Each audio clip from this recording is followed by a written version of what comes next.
નાણામંત્રી નિર્મલા સીતારમણે આજે લોકસભામાં તેમનું બજેટ રજૂ કર્યું હતું. નાણામંત્રી દ્વારા રજૂ કરાયેલા બજેટને લાઈવ નિહાળવા માટે ચેમ્બર્સ ઓફ કોમર્સ ખાતે મોટી સ્ક્રીન મુકાઈ હતી, જ્યાં ઉદ્યોગપતિઓ, વેપારીઓએ બજેટ લાઈવ નિહાળી ચર્ચાઓ પણ કરી હતી. નાણામંત્રી નિર્મલા સીતારમણ સવારે 11 વાગે લોકસભામાં તેમનું બજેટ વાંચવાનું શરૂ કર્યું હતું. કેન્દ્રીય નાણામંત્રી નિર્મલા સીતારમણ લોકસભામાં બજેટ રજૂ કરી રહ્યા છે. તેમણે કહ્યું, ભારતની જનતાએ વડાપ્રધાન મોદીના નેતૃત્વવાળી સરકારમાં તેમનો વિશ્વાસ વ્યક્ત કર્યો છે. તેઓ ઐતિહાસિક ત્રીજી ટર્મ માટે ફરીથી ચૂંટાયા છે. મુશ્કેલ સમયમાં પણ ભારતની અર્થવ્યવસ્થા ચમકી રહી છે. નિર્મલા સીતારમણનું આ સતત 7મું બજેટ છે. તેમણે કહ્યું, સરકારનું ધ્યાન ગરીબો, મહિલાઓ, યુવાનો અને ખેડૂતો પર રહેશે.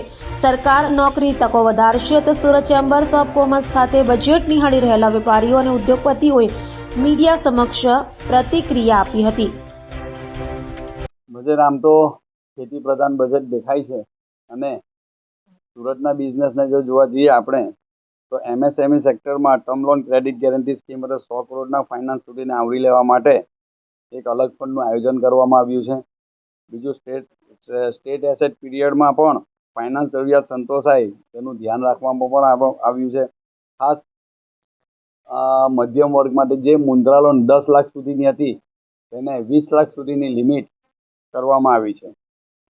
બીજું વિવાદથી વિશ્વાસની સ્કીમ 2024 બાબતે એ લોકો નિર્ણય લેવામાં આવ્યો છે. તેમાં જે જૂના કેસો પેન્ડિંગ છે તેનું જલ્દી નિરાકરણ થશે અને વિવાદથી વિશ્વાસ સ્કીમ હેઠળ જે કોઈક સમાધાન થાય તેમાં સરકારની બી થોડી આવકો વધશે એવું લાગી રહ્યું છે.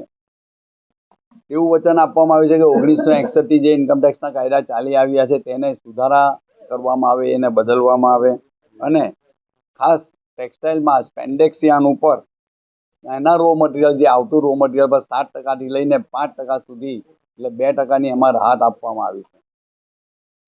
ત્રીજું ઇન્ફ્રાસ્ટ્રક્ચર ડેવલપમેન્ટ માટે બી રાહત છે અને મેઇન ડાયરેક્ટ ટેક્સમાં જે રાહત આપવામાં આવી છે તેમાં પર્સનલ ટેક્સમાં 17,500 સુધીનો નવી સ્કીમમાં ન્યૂ રિઝીમમાં 17,500 સુધીનો લાભ થાય છે. પર્સનલ ટેક્સમાં એક મોટી રાહત છે અને સ્ટાન્ડર્ડ ડિડક્શન 50,000થી વધારીને 75,000 કરવામાં આવ્યું છે. આ બધું નવી રિઝીમમાં કરવામાં આવ્યું છે ને આ જે રાહતો આપવામાં આવી છે તેનો ફાયદો અવશ્ય વ્યાપાર ઉદ્યોગ પર થશે. પર્સનલ લોકોની આવકો જે મોંઘવારી જેવું લાગે છે તેના પર પણ આની અસર પડશે. એનો બી થોડો ફાયદો જાહેર જનતાને અને પબ્લિકને થશે.